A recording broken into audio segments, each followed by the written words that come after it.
really cute, actually. It'd be funny if she ended up watching this. Shout out to Camilla. Okay. Welcome to today's episode from UFO to UAP podcast. Today I'm absolutely thrilled to have a very special guest joining us, Ashton Forbes, to continue work our way through the MH370 mystery. To introduce you, Ashton, let me start by taking you back to how I stumbled upon the enigma that you are about to unravel.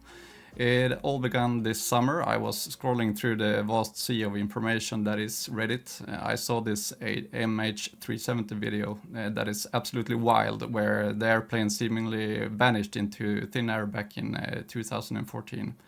Then a couple of days or weeks later, I can't remember exactly, a new video aired on the same forum claiming with evidence that the video was nothing but a hoax. I watched, I pondered, and I have to say I sort of dismissed it, just as many others did. However, not all of us did, as it turned out. The time went on and a lot happened in the world of the phenomena, and I kind of forgot about this when one day I stumbled upon a tweet of yours. I discovered that you have been working on a detailed investigation carried out by you and a dedicated team of volunteers. What I read sent shivers down my spine and left me with a lot of questions. The unraveling of a mystery so complex it would actually challenge the very essence of our understanding of what is possible.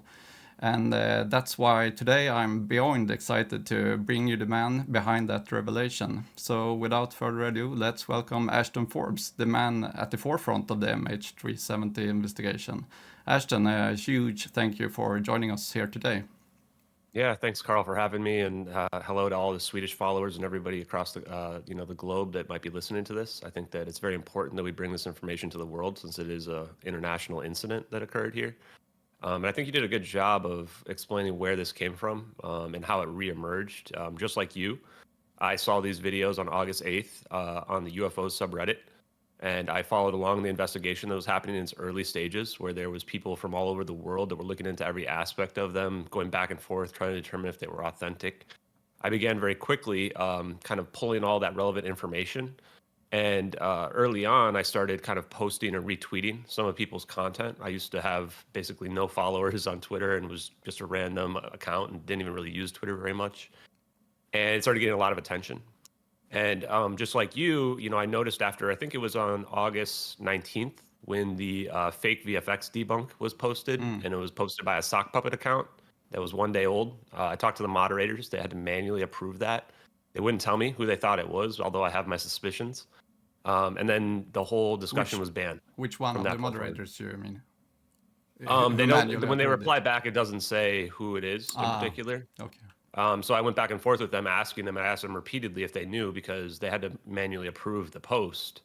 And it was one of the most upvoted posts. It had all these awards, all the comments in there were, thank God we don't have to talk about this anymore, right? Which was really suspicious. And then the rest of the investigation got corralled to a subreddit that I call the debunker subreddit, because it's run by people who are debunkers, who are not trying to solve the case at all. And if you go there now, it's a completely dead subreddit. I'm not even going to do them the honor of telling people what subreddit it is, because people shouldn't bother going there. But it's people that are run by the same people who are trying to shut down the investigation. Nobody there is trying to solve it. They went ahead and they banned me from the subreddit, even though I'm the main content producer of the situation, which goes to show you how dishonest that it is. So I would avoid Reddit in general at this point. You're not going to get honest information from that location.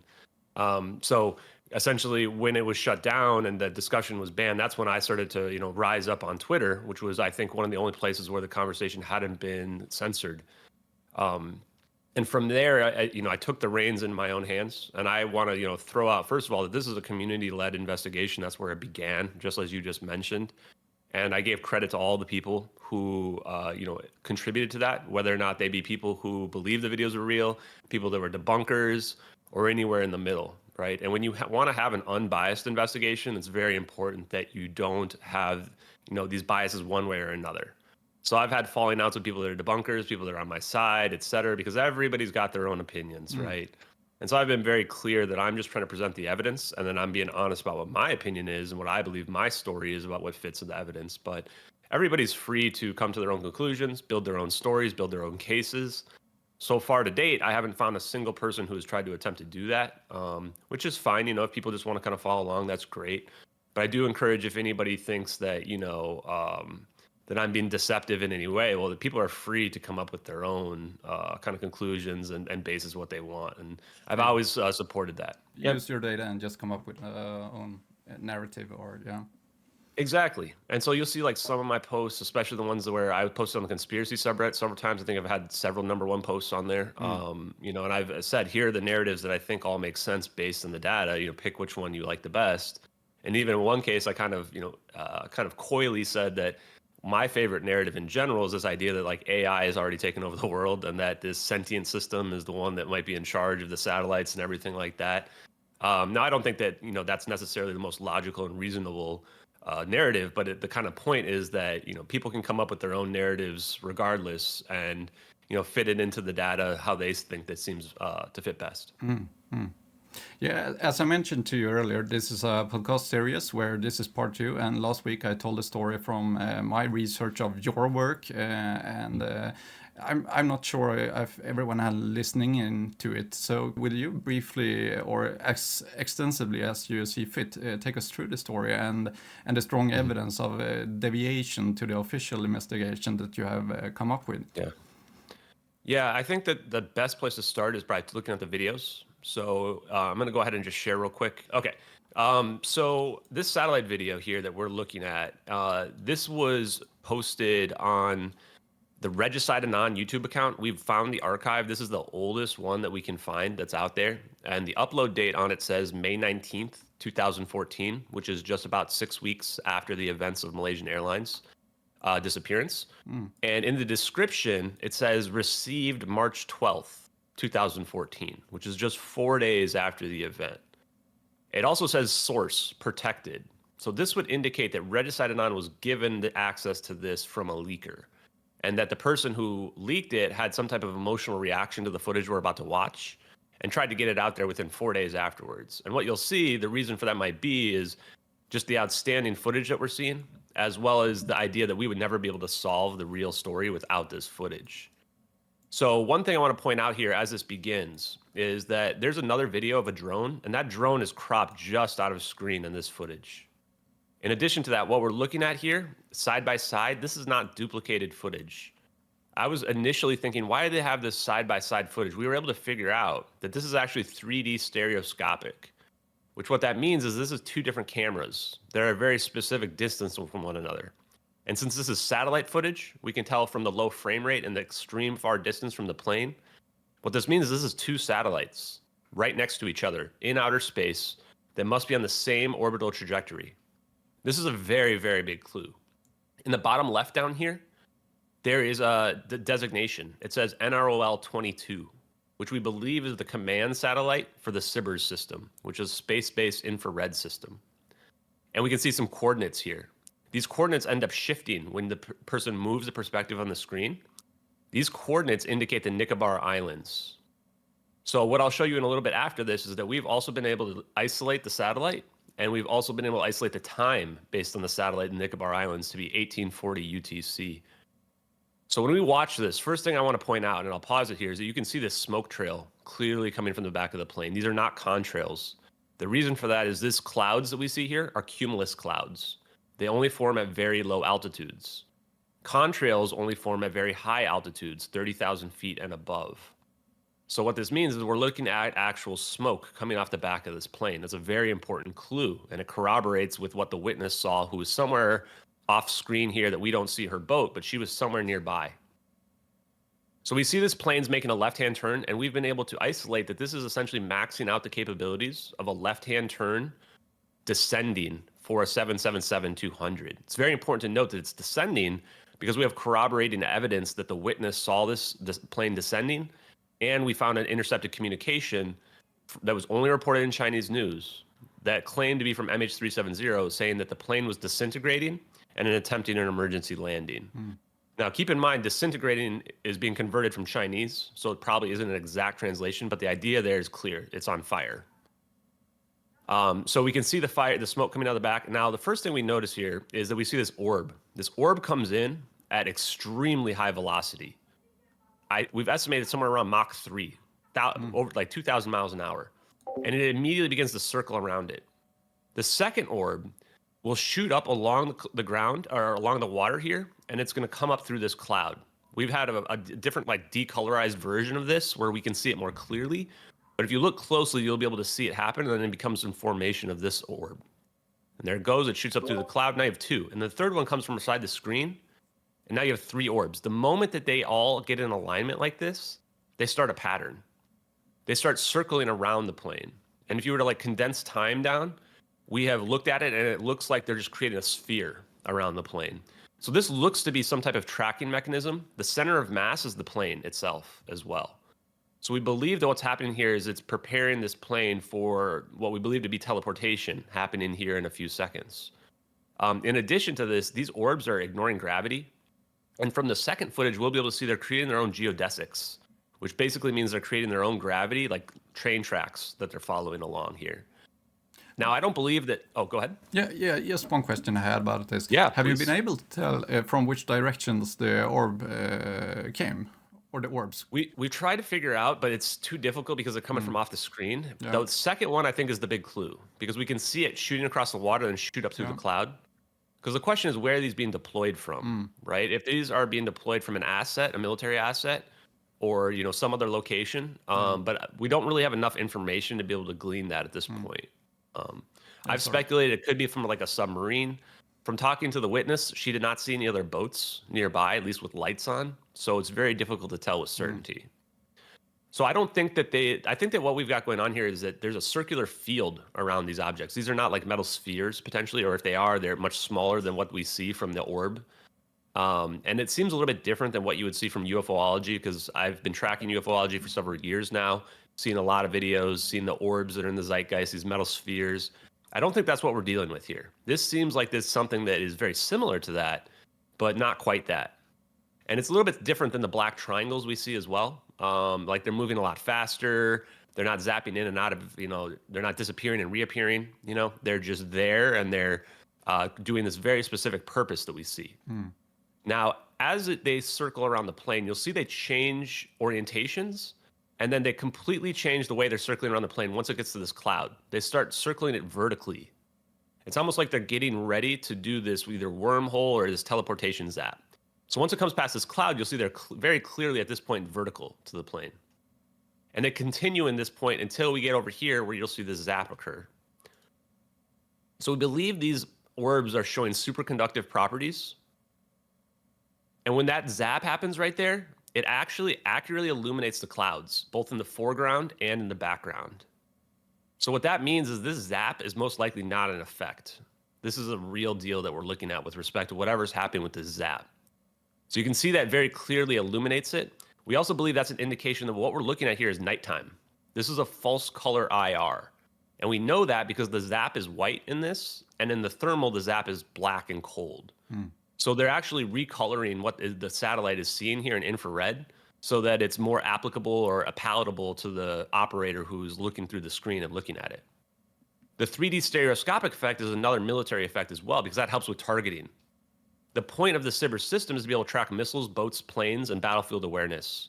We can tell that this is a cropped version, because as I pointed out, the drone is just cropped out, but we see the mouse go off the side of the screens, which tells us that this is just a smaller version of a much bigger field of view.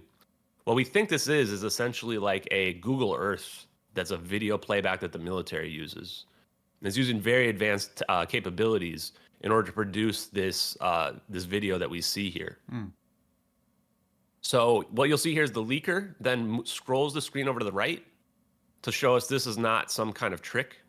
The smoke stops entirely, meaning this is not some type of cloaking mechanism that's happening. And if this was annihilation, if this plane was being, disintegrated or, deatomized, then the mass has to go somewhere, according to E = mc squared. Mass has a ton of energy built into it. So if this was being destroyed like a nuclear bomb, this would have been a massive explosion. It would have destroyed part of the planet. So the fact that we just see this zap and it's just gone indicates teleportation. Interestingly enough, teleportation is theoretically possible due to physics. I did not think it was going to be the case, but when I was investigating, and I found 3 scientific papers from 2020 and beyond that said that humanly traversable wormholes are theoretically possible in physics. And that's what really dug me down and so, okay, we can explain every aspect of these videos. And with respect to these superconductive properties, I think they're best shown when these orbs are coming flying in at this super high rate of speed without any wind resistance. That to me shows superconductivity. Now, it could also just be very powerful semiconductors that are spinning, but a lot of what I've read has said that if you have a spinning superconductor, they can create very powerful electromagnetic fields that can essentially create these geodesics that we see. So if we look at and do you have any questions before we move to the second video? You talked about the movements of these orbs, how they move in a pattern, and I also know that I have seen in this video that you can actually see just before the teleportation happens, you see the 3 orbs go in to the plane, sort of compressing all the energy into the plane somehow. I haven't seen that before, but I saw it a couple of days ago. Yeah, and can you imagine, like, how would anyone even, like, this video is the one that really says there's no way to fake this, because there's no basis to fake it. Like, how would you copy this? Like, why would anyone even think to do this, like, geodesics, to have this orbs when they converge, as we'll see here in a second? There's no basis for any of that, not in ufology or anywhere. What I think is happening when we see the orbs converge in is that they are abusing superconductivity properties to essentially generate free energy, as we would think of it.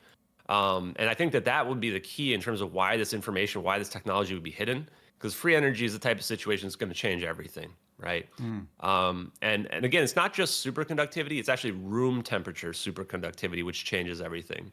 Because if you have to spend a bunch of energy to create the superconductive properties, which we've already proven many, many years ago, then it kind of defeats the purpose. Yeah, right. What you really because need in cold circumstances, really cold, you can achieve it, right? Yeah, but it's got to be really cold, and it takes a lot of energy to do that, right? So it kind of defeats the point. But a room temperature superconductor, now you have a point where you can, produce those effects without having the input of all that energy, and that's what really kind of pushes it over the limit. So we can see the same effects here, or the same same thing in this video. They're perfectly synced up. We have a side-by-side version, and you can see right away these trails, these dark trails, but they're not behind the orbs. They're in front of the orbs. And so they're actually pulling these orbs along forward, like along train tracks here. You can actually see that in these orbs, you can see this heat patch. This heat patch is spinning on the axis as well, which to me is the potential indicator of this is where this forward-facing engine is. And this is how they're creating these geodesics as they spin around. Although, again, this is somewhat speculative because we're talking about technology that people didn't even know if it existed or not. And we can see the same pattern here, right? And then it's going to shift again to this vertical pattern. Now, the drone is manually tracking the plane here, which is very interesting because a lot of these drones, they would have automatic tracking. So this actually tells me there's some intent here, that this person knows what's about to happen. Otherwise, they would just be manually tracking it. Now, notice we can see the smoke trail very clearly here from the heat signature coming off the plane right here. You can just see it right next to the plane. This isn't the wing or anything like that. So we see this heat signature in the belly here. People have said that this is where the AC patches are. We're trying to figure out right now exactly where the lithium-ion batteries are because they are almost certainly on fire, or they've been trying to battle them, presumably, on this plane, and that this is the heat that's coming out of the plane. So we're trying to figure out whether or not the lithium-ion battery fire is in the front and that the air conditioning unit is passing the heat through these exhaust ports, or if this is in the back right next to the landing gear. And this is where the landing gear is as well. So this would indicate that the landing gear was not able to be deployed, because also if they're coming low, people have told me they would probably want to deploy the landing gear. And I might need to talk to a pilot about that just to confirm. But the fact that we don't see any landing gear here may be a clue to some degree. Now, right before this zap happens, they zoom out, which again tells me they know something's about to happen here. Like if you zoomed in like this, if you don't know anything's going to happen, you would just stay zoomed in. But instead they zoom out and then zap. And so if you saw very closely there, and I have a slow-mo version, just like you pointed out, they converge in on the plane at the last second. And so when they converge in on the plane's gone in an instant. In an instant. The zap is cold. It's dark. Let me pull up this super slow-mo. And this is we've got the thermalized version, and then we just had a stripped version here that lets you see a little bit better. And so you can actually see these are warping. You can see they start to flatten, which seems to show gravitational lensing. Notice in the frame right before the plane disappears, you can see the gravitational lensing here. At least that's what we assume it is. You can also see this cold patch all the way around the plane, right? It gets a lot colder around the plane. This makes me wonder if this is a shell, that's around the plane.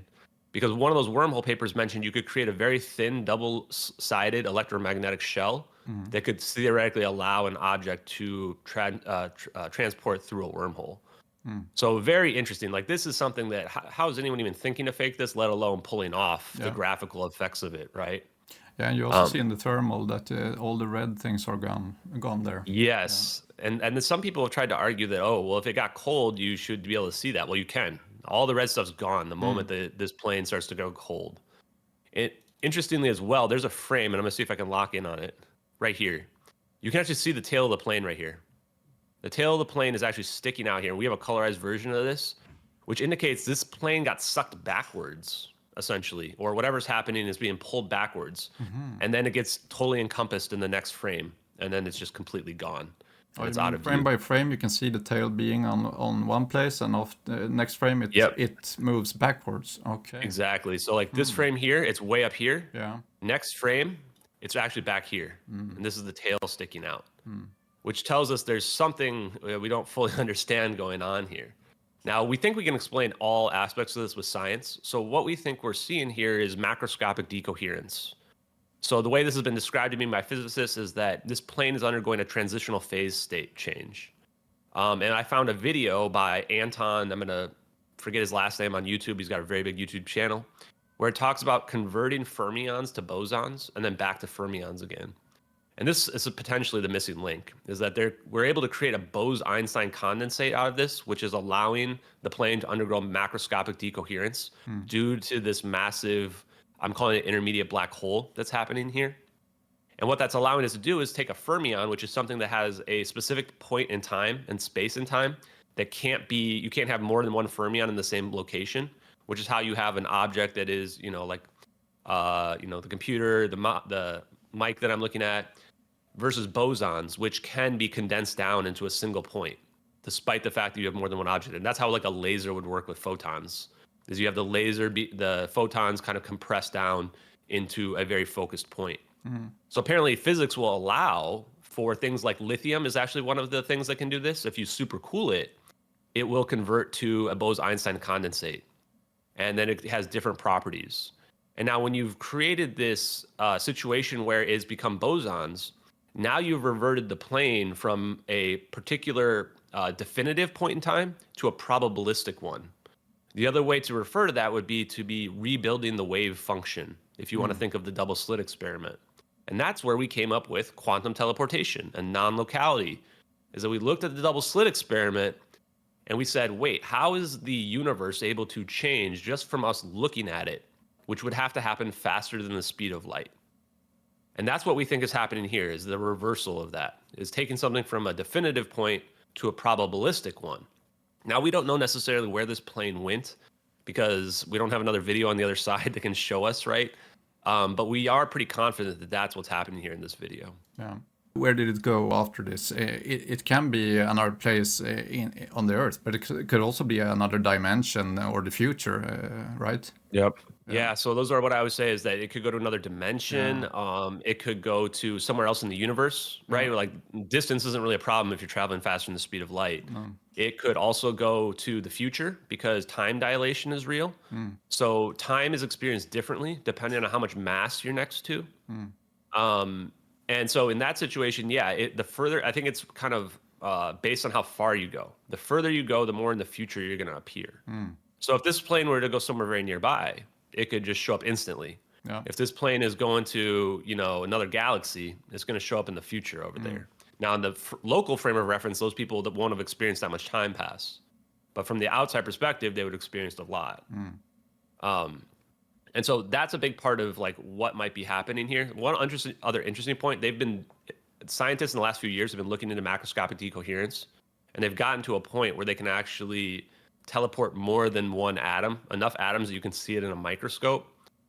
And the situation with teleporting those atoms is one thing they can do with light as well, that they can slow light down. They can slow photons down. They can actually hold it in superposition. So it might even be possible that this plane is being held in superposition and can be released at another point in the future, which is pretty weird. I mean, we're definitely borderlining on science fiction, but it seems to be based in science fact at this point. So what are your thoughts on all that?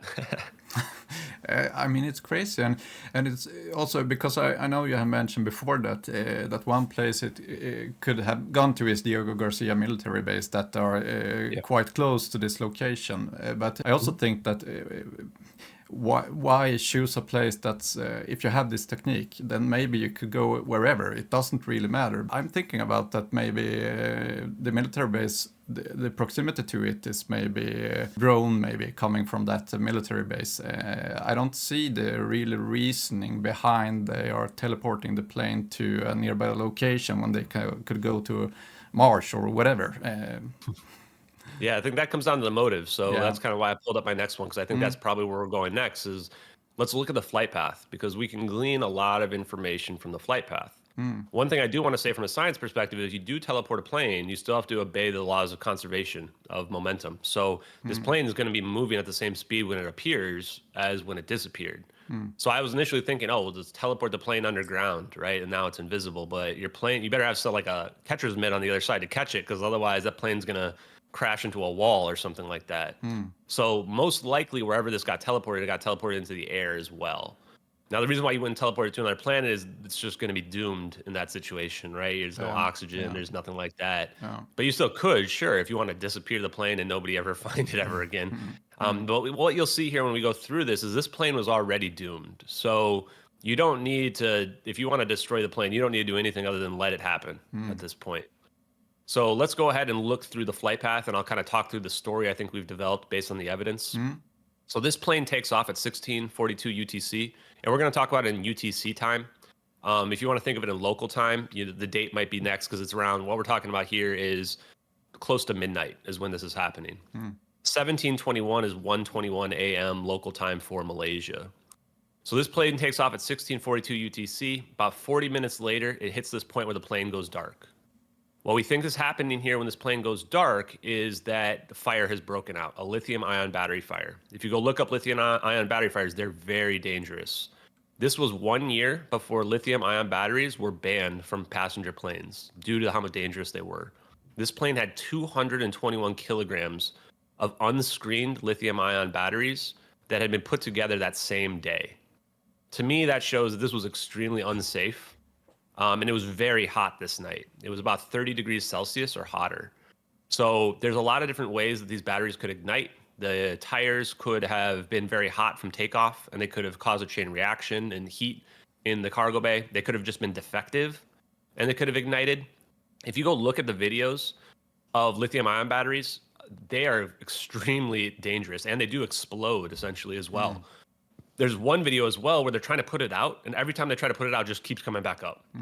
And that's part of the reason why they're so dangerous in airplanes, is you can try to mitigate them, but you're not going to be able to permanently mitigate them. I have had a source that say that this fire would potentially be able to last all the way over where we see it over here for 1 hour and 20 minutes if they were mitigating it actively. And we'll talk about that in a second. So there's a witness. There's actually several witnesses. It turns out all the witnesses saw the same thing. This guy, Mike McKay, who's on an oil rig 300 miles to the northeast here that's very high elevated, so he can see extremely far, sees the plane on fire at exactly 17:21 UTC. Now, his reported sighting was misreported. They tried to claim that he saw it crash. He confirmed that statement. He did not see it crash. He just figured it must have, because how does a plane on fire last, right? But now what we found out is that they can last. So he sees it at 17:21 UTC. All these people along the coast here, there's like 9 of them. 9 different people report hearing very loud sounding noise, which would be indicative potentially of these lithium-ion batteries exploding and starting this fire. And what happened? Is this the exact same time that it loses, or maybe you're going into that, loses the communication? Now, we don't know that it actually lost communication, weirdly. I posted another piece today, just today, that said that there was a communication at 17:30 from somebody who was another 777 pilot who did not want to be named, which I think is interesting, because they probably knew there was something suspicious going on when the official story is saying that this plane went dark, and they got a communication from them at 10 minutes later. There's another communication that ends up happening right where the boat is over here, around 18:43 UTC or a little bit earlier.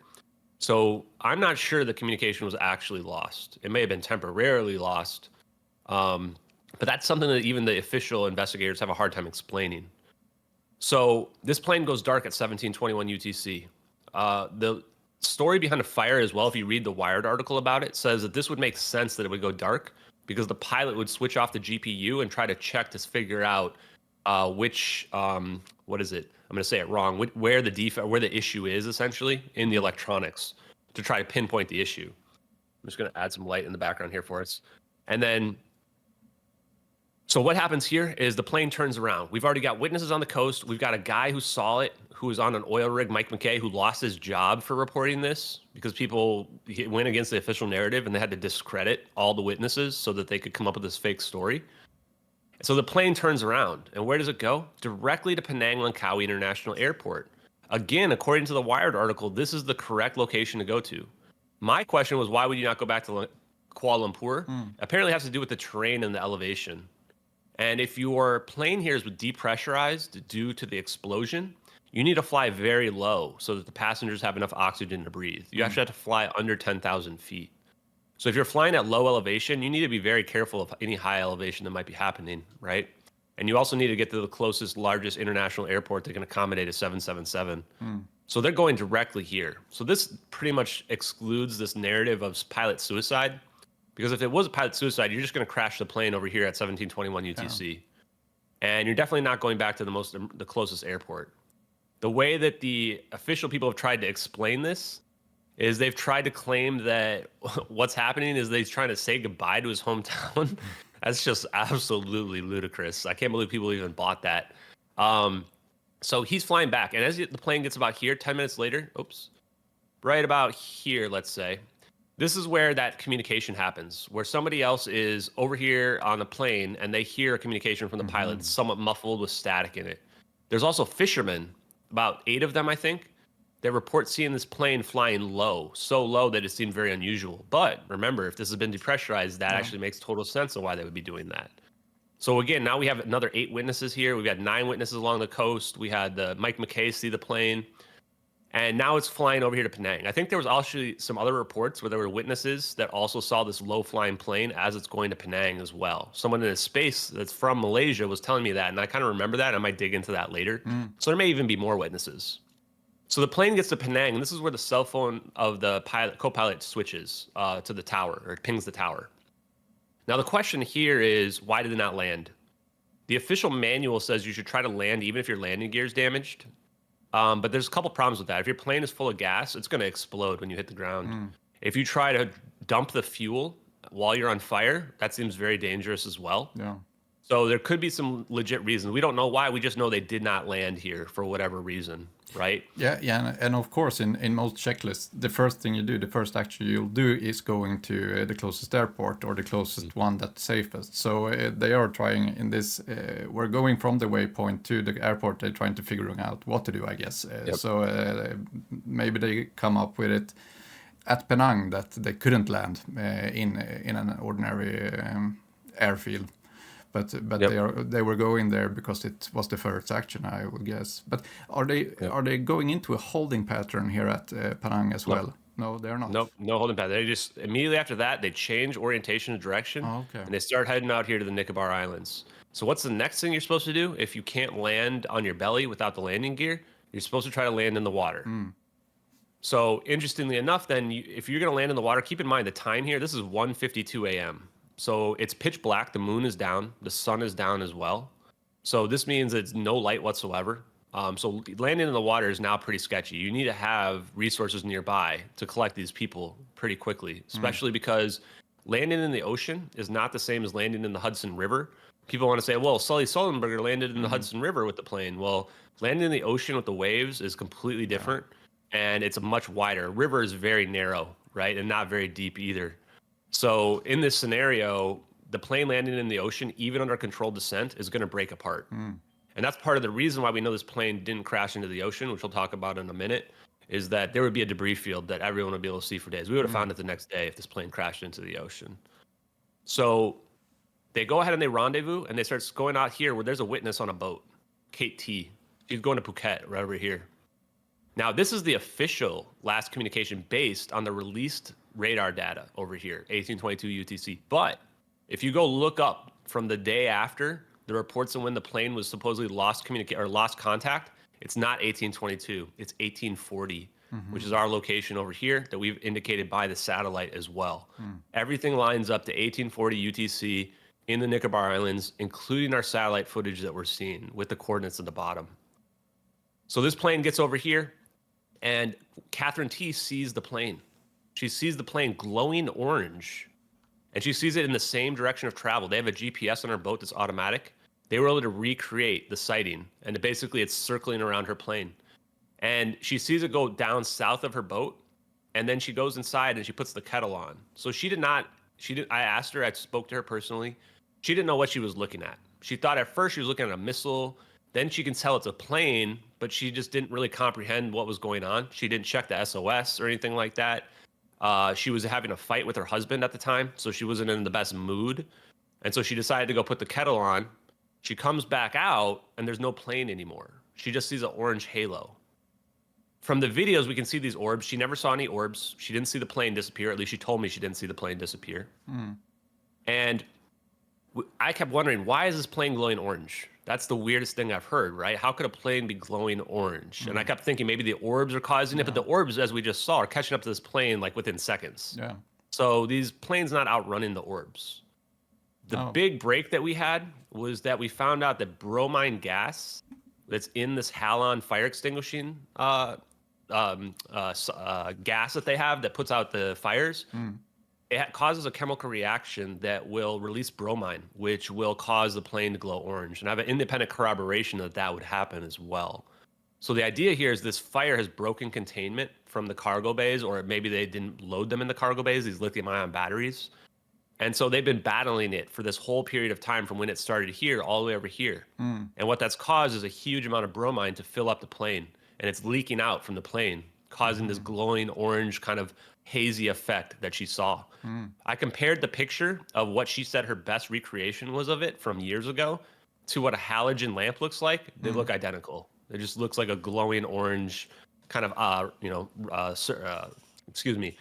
cylindrical object, essentially. Yeah, because very she similar. described it like it was glowing all around, like a halo or...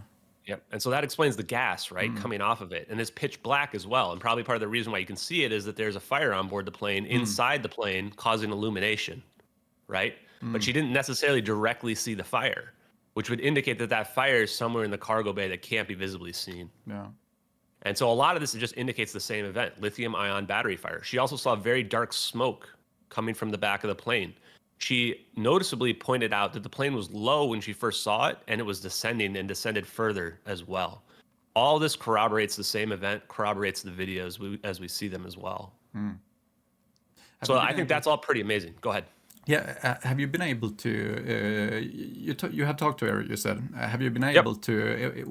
Where about are the plane when she sees it? Is it far away, or is it like a couple of miles, or does she see it coming? She's seeing it for quite a long time, isn't she? Yeah, she saw it for 5 or 10 minutes. Yeah. So probably it's pretty consistent with the last radar location. She sees it in the distance. She actually was able to see into the cockpit because of the glow coming, which makes me wonder if the fire was coming from the forward cargo bays, because she was able to see the glow coming from the cockpit as well. So it's pretty interesting. And she saw it from the side, she said at first. So probably it was a little bit further up here. And then what happened was once she started watching it, the boat starts going off course because no one's actively, manning the boat in the direction of the boat at that point.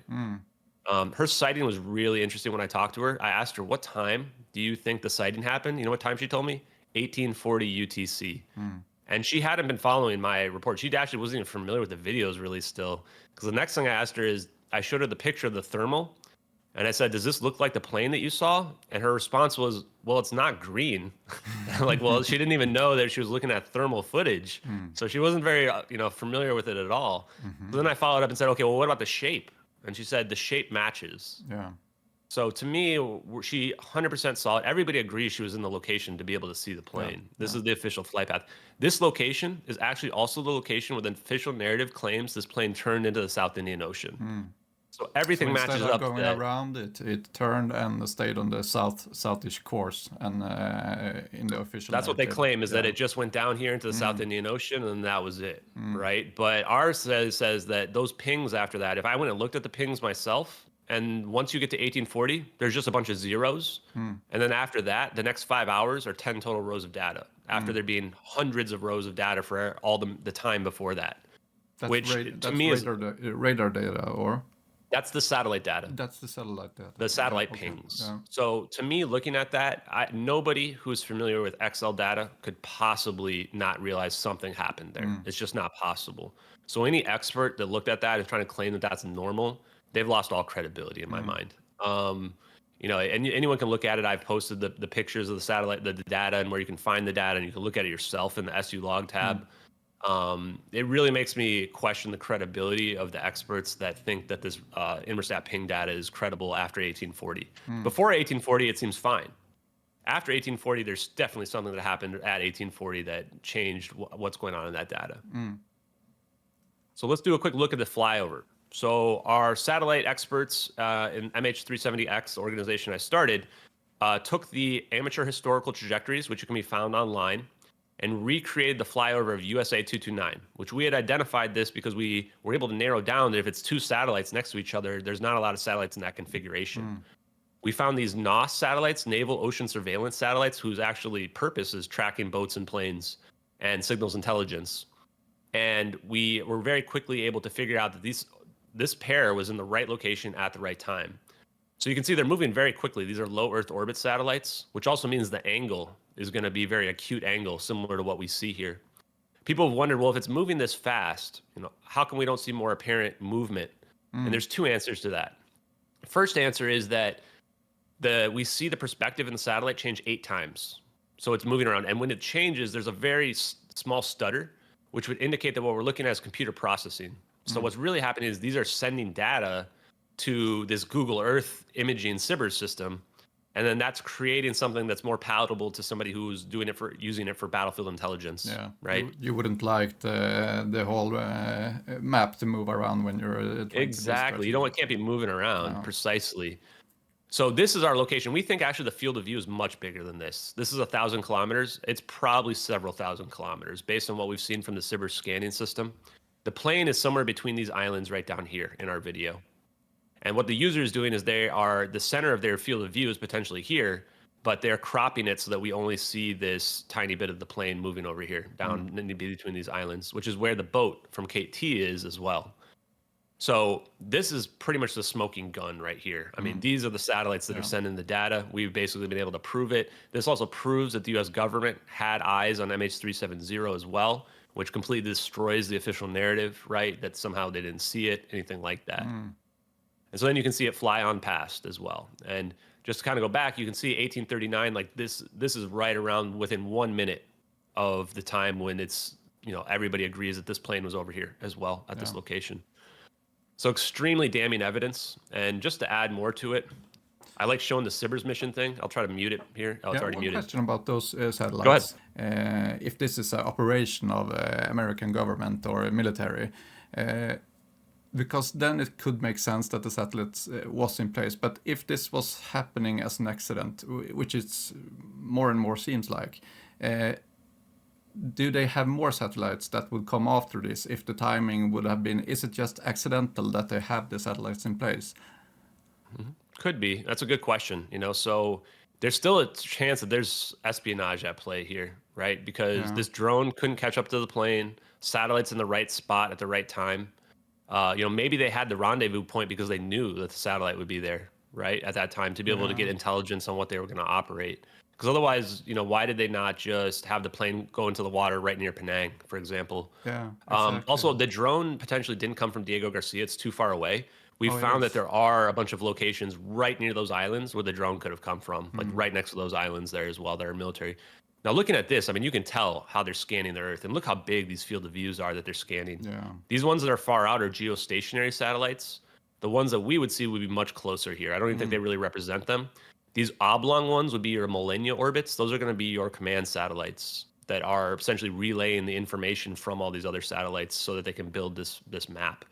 To me, this is also a smoking gun. I mean, this is what's going on here. And this also kind of indicates that the United States government has full 3D playback of the entire world, Yeah, potentially. so my question really that I just asked, if it would happen on let's say it's accidental, that they Yeah. just they would been able to catch that anyway. They can see you everywhere in the world at every minute. hmm Yeah, pretty much. But some of them aren't going to be as good a field of view, right? This is a low Earth orbit one. It's going to have really nice optical capabilities, sat infrared capabilities. It was sent up in 2011. So this is going to be compared to 2014, right? This is probably one of their best satellites. Oh, It okay. has the best intelligence. So I think that a lot of these older ones probably wouldn't be able to pull that off. And the Oh, ones that okay. are further away are not going to give you the level of detail that we see. So people have asked, well, what's the reason then, right? Why are you risking all of this? And in my mind, it can't be about money because it's just way too high of a risk. I mean, you're showing us a technology no one even thought was even feasible, right? So it needs to be about something more than that. And what we looked into here is like this is kind of a coy piece called Motive, and I call it free scale superconductors. The name of the company is actually Free Scale Semiconductors. The only difference between a semiconductor and a superconductor is that a superconductor has perfect conductivity. And that's where you hit that inflection point where now you can have room temperature superconductors where it enables all sorts of stuff that we would essentially think to be futurology. Hoverboards, phones not heating up, transfer of power over long distances, which will essentially eliminate the need for fossil fuels for the most part. We could have green energy very easily. It might even lead to new sources of power like we were talking about with free energy that would obsolete everything. So this is what the big disruptor is. And when I dug into this, there were 20 Freescale Semiconductor employees. This is way too many employees to be on one plane. Most companies have rules against this. In addition to that, these were very high level people. Losing them was a huge deal. You can see these quotes about it. These are people that had a lot of experience, background, top quality engineers, right? So what's the link then? The link is the technology, the superconductivity that we see on display, right? And what we found out is we found a 2005 National Security Agency report. In this report, it's actually studying superconductivity. Take a look at this. Superconducting technology assessment. Like, are you kidding? And I looked through it. Freescale Semiconductors is listed 9 times in this report. And they're talking about their technology. This blew me away. This is another smoking gun that says that this company is potentially or was potentially linked to superconductivity. Now, the conclusions are pretty damning as well. Aiming for industrial maturity between 2010 and 2012, that's just a couple years before our event. Without government involvement, this development will not happen. So, looking at this tells me the government was involved in development this, and they're either preventing these people from going to China and bringing their intellectual property to China, because whoever controls this technology controls the world. Simple as that, right? Or they're just trying to keep them safe because of this emergency event that happened, and these people are all going to be doomed. The plane crashes into the ocean, they're all going to drown and die. Many Chinese nationals do not learn how to swim. That actually surprised me. I lived in Singapore once upon a time, and I really remember vividly during our PE class when it was swim time, none of them got in the water. None of the Chinese students got in the water. And it wasn't like it was deep water or anything like that. And I just asked, like, why is no one getting in the water? Oh, yeah, mainland Chinese don't learn how to swim. I mean, it kind of makes sense. There's not a lot of reason. They don't have a lot of potential lakes, ocean nearby, et cetera. But, for people in the West, they probably don't understand that because most people in the West are like learn at a very young age how to swim. So, yeah, go ahead. Jump on in. Just the first theory there, because if they were able to pull this off, they, as you mentioned when we looked at the orbs, they must control superconductivity, right? So if it's an operation by U.S. government, they should already have this technique, and this would be an operation to protect it mainly, I guess. Yeah, probably. But, or they're trying to. Yeah, I mean that's a good point. So they're trying to protect it, trying to prevent it from going to another country. So 12 of those employees were Malaysian nationals, and the other 8 were Chinese nationals. And it might be plus or minus 1. I've seen conflicting reports, but the idea is these people were initially from other countries. They weren't American descent, right? Even though they're working for an American company. So you can kind of take it however you want. If you believe the espionage scenario, there's more evidence. Yeah. There was 2 Iranian passengers who were on fake passports, stolen passports, changed their appearance to look like the passports, were spending thousands, if not tens of thousands of dollars on the passports and the flights, and they were flying to Beijing.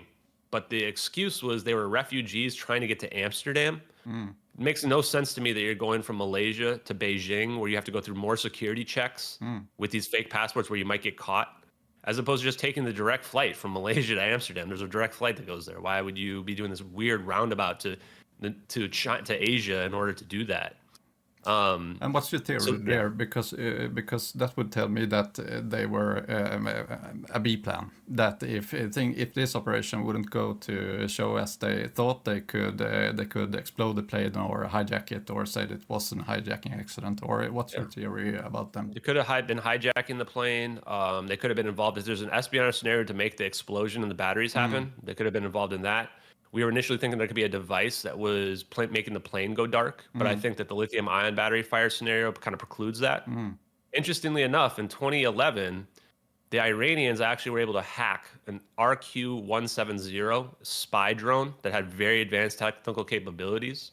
And if you go read the reports about it, it's pretty weird because the United States government tried to say that no, they couldn't have been able to hack this and make it fly to the ground, but they were able to reverse engineer and make their own versions of it.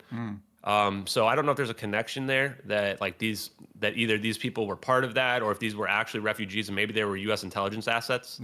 But the part that bugs me is that how quickly they were dismissed. We're talking about a theory where one of the main theories is hijacking. And we're just dismissing these people that were on fake passports. Blows me away. In a post 9/11 world, how are we dismissing that? Yeah, and it's really strange. I'm trying to get my mind around if this is a espionage plan or operation, or if it's accidental. Because I also think it's quite weird about the delayed release of radar data.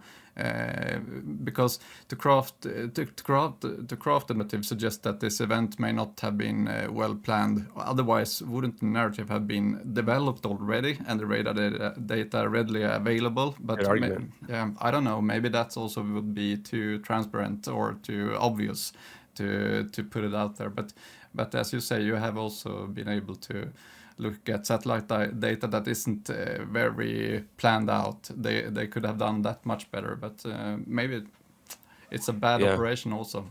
Who knows? Yeah, I think the data arguably, I think that points that this was they were trying to save them. It was really an emergency event. They had to wait to release the data because releasing the data would have exposed the whole thing and what happened. So they had to be able to fudge the data, change the time, pretend like the last radar ping was at 1822 to throw people off. They had to mess with the Inmarsat data, however they had messed with it. I'm not sure exactly, so that people thought it went to the South Indian Ocean, which apparently fooled all the experts, and they just ignored all the witnesses, right? So they, that's in my mind 100% the reason why they delayed all that. Because if you're being honest, there's no reason to delay that data. Also, the Rolls-Royce engines send data automatically. Rolls-Royce didn't release any of their data. Presumably, the Rolls-Royce data would expose the conspiracy entirely. What I want to say too is a lot of people are probably asking, well, what about the debris? So first of all, if a 777 crashes into the ocean, it's going to leave a debris field visible from space. We've already shown that we have satellites everywhere. They would have found it the very next day. There have been bodies, luggage, everywhere, all over the place. Even on a controlled descent, this thing's going to break apart, okay? There's at least 3 different systems that would have heard the acoustic sound. None of them did. The SOSUS system, the one that heard the Titan sub pop, would have heard it.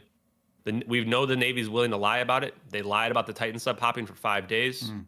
There was Western Australia hydrophones as well as Diego Garcia hydrophones that would have easily heard this in the South Indian Ocean. Neither of them did. There was 2 radar systems. Indonesia's radar system would have seen it go to the South Indian Ocean. The Jorn system in Australia would have seen it go to the South Indian Ocean. Neither of them did. 19 victims, family of the victims, signed a statement saying that they could call the cell phones of the victims. This is not possible if the plane's in another dimension at the bottom of the ocean, if the phone is off. And then they had experts try to go on CNN and claim that this could still happen. Makes no sense at all. The cell phone towers don't even reach out into the South Indian Ocean, the cell phone signals. And if you turn your phone off here, we'll be able to prove, that you're not going to be able to receive a phone call. It's not going to ring. One of them even posted and proved it on live national television or live Chinese television. And we posted the video of that too. None of the families of the victims believed the official narrative. Everyone tried to just brush it off as well. They were in grief and stuff like that. But the weird part about that is none of these families, the victims of the families, have reached out to me. Despite the fact that that's really we've been, going viral on this. And if they were really in grief and really so desperate for answers, you would think that they would reach out. So the only conclusion I can come to at this point is that they got closure in some way and they were told something that has made them not want to reach out. Because if it was my family, it wouldn't matter if it was 10 years, 20 years. Any person that's even putting out information out there that gives another narrative, I'd be reaching out to them and be like, hey, what do you know? How do you know it? Tell me everything. Have someone from your community attempted to initiate contact with these families? Not really. I mean, we want to be respectful, right? Now, I think after about, what was it, 2 months or so, or 6 weeks or so, I did find on Twitter, I didn't try to try to personally contact them, but I found on Twitter some people's users. A lot of them had, not be active for a while. So I just sent like a message saying, hey, I found some videos. If you're interested in talking about it, let me know. And then that's about it, right? And I never talked to them ever again. So I don't want to be harassing the families. I want to make sure that we're respectful to the families of the victims who have gone through a very tragic event. They've been lied to. They never got any official answers. I can't imagine the grief that they would have had to go through with that. Still enough evidence as well, so it really isn't necessary to add at this point, I guess. Yeah, and if they want to, they can reach out to me at any point in time. As you can tell, like I'm a person who's very open and honest and willing for people to come forward to me and tell anything I know. I'm not pretending to have all the answers and tell people exactly what happened. I'm just telling them this is my interpretation of the evidence as I've seen it, and putting the evidence out there for anyone to build their own case if they want.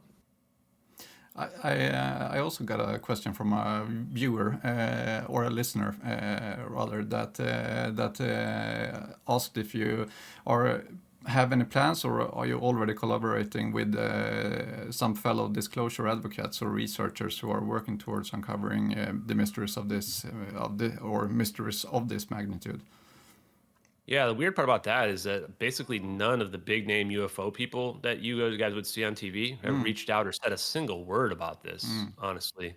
It's gone to the point where I think that a lot of them have lost credibility in my eyes. If you're looking at this is going to either prove UFOs are real, or it's going to prove that we have a reverse engineering program. And a lot of these people, that's what they claim to be for. And it's not like they're shying away from esoteric aspects. A lot of people talk about psychic things and other esoteric aspects. So, the idea that they would be afraid to talk about this has no weight. And then why would you not, at least if you're a journalist, reach out to at least try to get the full story about it? So the only conclusion I can come to is that a lot of these people are not what they claim to be. And that potentially because they're on TV and because what we're looking at is classified information, that they're either being told directly to not look into it, or that they're controlled to not look into it. And I think that the longer that those people wait to reach out, the more credibility they're going to lose. I have personally reached out to basically all of the people that you would imagine to be reaching out to that you would see on TV. I won't name them individually. I've either sent them emails, Twitter messages, etc. And I know they know me. At this point, I'm one of the most well-known people in the UFO community, love me or hate me. And there's pretty divided opinions on that front. But I've been very upfront and honest the whole time. So there's not a lot of reason to try to discredit me other than dishonesty. Are you getting any responses, or are you just ignored? Mostly just ignored, honestly. And it's not like I'm sitting there trying to harass them in general, but, send them a message and try to figure out what the situation is. If they want to talk to me, feel free, or why they've ignored the situation. So the first thing I'm going to ask them when they do reach out is why they waited so long. Yeah. Because I want to know what's going on here. It's getting pretty suspicious. As Kate T said in her final Twitter post, the silence is sinister at this point. We've proven this is a conspiracy. Why are people being quiet about it? Maybe some people, they weren't the ones to find it, so they don't want to bring it up. But Jamie Mawson, who's this Mexican guy who I talked to, very respectable man. Very nice man from talking with him. He reported on this on his YouTube in Spanish, and I love that we're getting it out to all different nations. So there are people that are willing to go out there, and I think the ones that are the ones that I'm going to deem to be credible, right? Because they're the ones who are talking to me. He vetted me very heavily, wanted to know that the information is factual. He wanted to be able to separate the factual information from the speculative information, which is how a journalist would go about doing it. I've spoken with some of the official investigator people. I have spoken with Florence Changi. And she's really the only one I find to be credible out of anybody else, surprisingly enough. She's very open-minded, and I've read part of her book. She's a very talented author as well, and an investigative journalist, very highly respected. And I think that the issue is that, people like her, et cetera, didn't have all the puzzle pieces. I mean, it's not like she didn't have 2 videos to look at to be able to figure out. So I think that we should expect good things from her in the future. And, I think she'll get redemption in the end. Yeah. So how about the future? Because my biggest question is, after following the developments and listening to many of your interviews, what's the plan now? How do you intend to act, and how can others take action to ensure this doesn't just fade into the background as we seen Yeah. with things before, with a slow addition of disinformation until it's forgotten? What's the strategy to prevent that from Yeah. happening? Well, we just keep going on bigger and bigger podcasts, keep getting the message out there as much as possible. I'm accommodating as many interviews as that I can. If the media is going to ignore us, then we're just going to get so large that it becomes awkward for them, Yeah. right? It's kind of boiling over to the point where, what are they going to do is say that they weren't aware of the situation? Like everybody on the planet's going to be aware of the situation. So my view is we make it self-evident. Everybody knows I've sent the letter to Congress. Yeah. I've mailed it directly to congressmen. Congressmen won't be able to pretend like they haven't heard about it. Nobody's gonna be able to pretend like they haven't heard about the situation. So if we make it self-evident, the evidence is so strong that people are just gonna know the U.S. government hid this information from us, right? And at that point, it won't even matter if they admit it or not, because if everybody just knows and talks about it in a general way, like, oh yeah, the government hid that will accomplish the same goal. It will erode the credibility of the government and the people lying about it. And so I urge people to speak up and tell the truth. The government, I know they probably can't speak to it. They better start writing the laws that will let them speak to it, because every minute that they waste, it just erodes more trust. I also asked you on Twitter or X this week that Lou Alessandro mentioned on the UFO podcast that there are instruments to measure gravitational waves around the world. I asked you if you have looked into this possibility, if you have been able to, or someone in your group, or if it was too early, 2014. Yeah, I don't think we don't have that historical data publicly available, but it is interesting that there's a huge gravitational magnetic anomaly in the Indian Ocean in general, which is near this Diego Garcia military base. Yeah.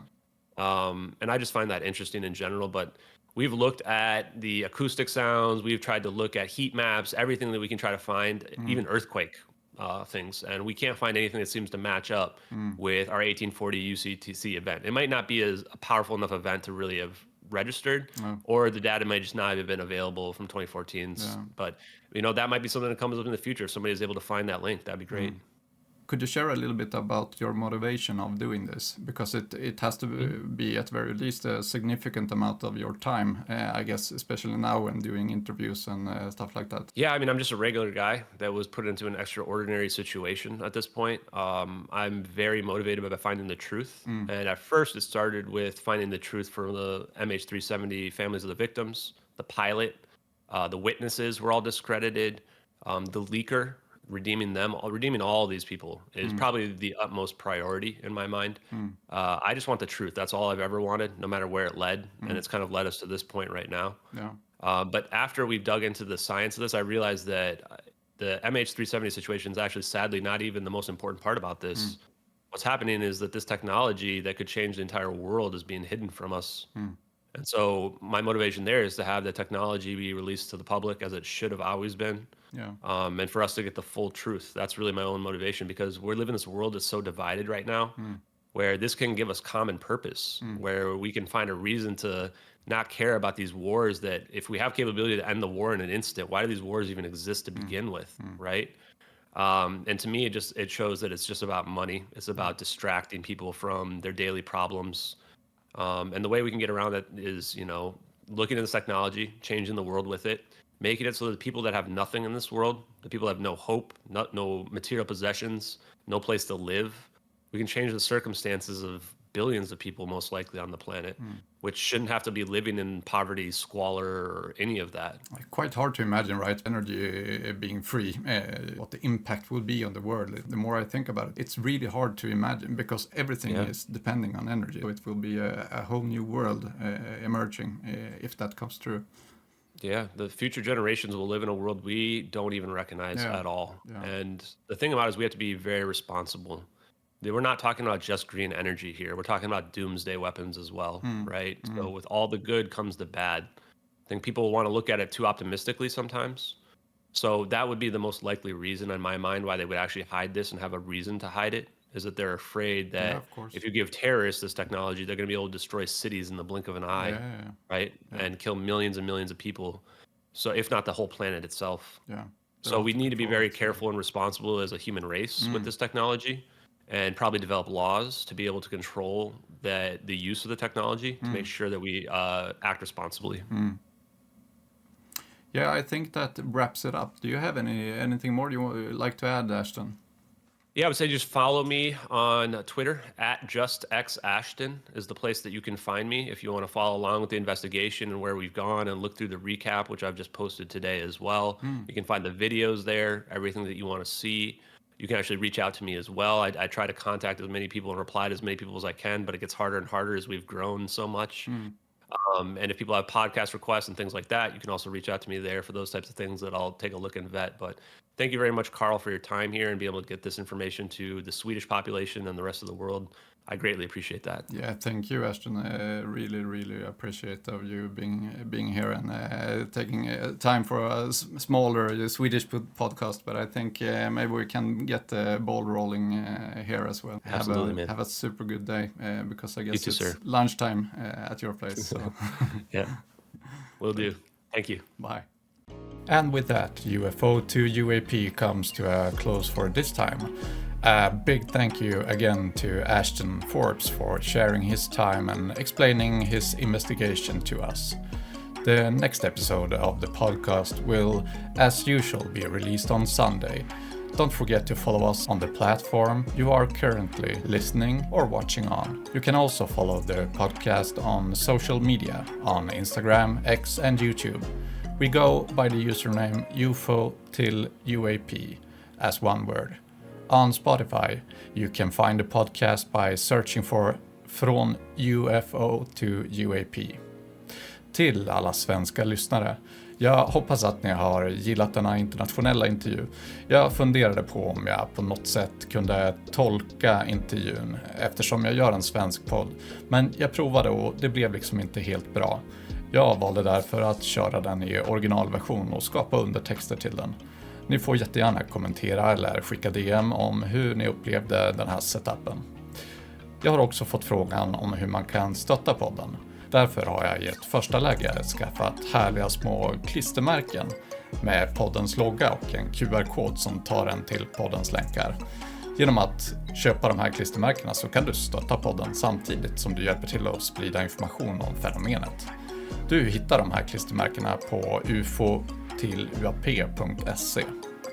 Till nästa gång, lev väl!